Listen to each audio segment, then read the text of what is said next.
RV.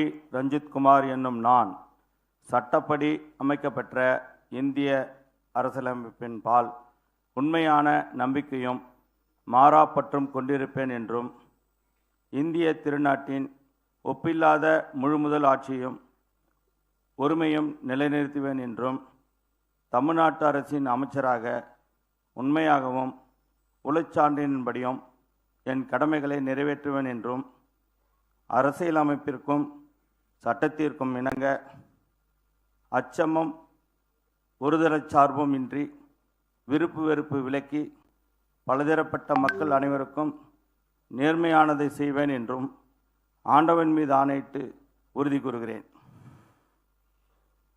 நான் RV. Ranjithkumar என்னும் நான் தமிழ்நாட்டு அரசின் அமைச்சர் என்ற முறையில் எனது கவனத்துக்குள்ளாவதும் தெரிய வருவதுமான எந்த பொருளையும் அமைச்சரின் கடமைகளை உரியவாறு நிறைவேற்ற தேவையான அளவுக்கின்றி ஒருவரிடமோ பலரிடமோ நேர்முகமாகவோ மறைமுகமாகவோ அறிவிக்கவோ வெளிப்படுத்தவோ மாட்டேன் என்று ஆண்டவன் மீது ஆணையிட்டு உறுதி கூறுகிறேன்.